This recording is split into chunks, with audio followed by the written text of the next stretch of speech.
Hello viewers, আসসালামু আলাইকুম। আমি মোহাম্মদ সোহাগ, বিএসসি অনার্স গণিত বিভাগ। সো আজকে আমরা স্পোকেন ক্লাসের একটা টপিক, সো সেটা হচ্ছে ক্যান। ক্যান অর্থ কি? পারা। সো ক্যান অর্থ পারা। এটা হচ্ছে একটা modal verb.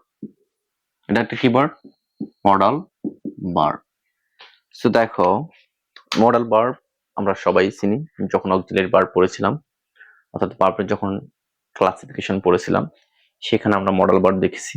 Can, could, shall, should, will, may, might, এরকম অসংখ্য যে ভার্বগুলো আছে, এই ভার্বগুলো হচ্ছে মডাল ভার্ব। সো এই মডাল ভার্বগুলোর মধ্যে ক্যান হচ্ছে একটা মডাল ভার্ব। এটা দিয়ে আমরা কিভাবে বাক্য তৈরি করি এবং দৈনন্দিন জীবনে কিভাবে আমরা সেগুলো অ্যাপ্লাই করি। দেখো, কেন তো যেহেতু পারা, তাহলে আমরা একটা সাবজেক্ট ধরে নিলাম আই। আই অর্থ কি? আমি। আর আই ক্যান, আমি পারি। আচ্ছা, এখানে বলছি কি ভার্বের প্রেজেন্ট ফর্ম অর্থাৎ বেস ফর্ম।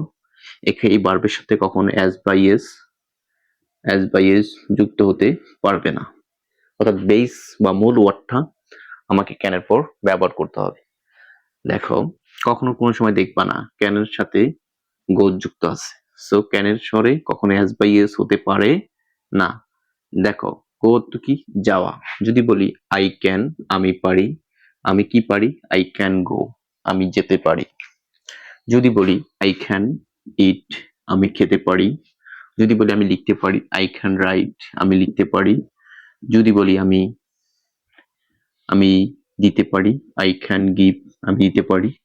যদি বলি আমি পছন্দ করতে পারি, আই ক্যান লাইক, আমি পছন্দ করতে পারি। যদি বলি আমি রান্না করতে পারি, আই ক্যান কুক, আমি রান্না করতে পারি। যদি বলি আমি ব্যবহার করতে পারি, আই ক্যান ইউজ। সেরকম অসংখ্য ভার্ব তুমি জানতে পারলে তুমি এই ক্যান দিয়ে, অর্থাৎ অনেক বাক্য তুমি নিজে নিজে তৈরি করে ফেলতে পারবে।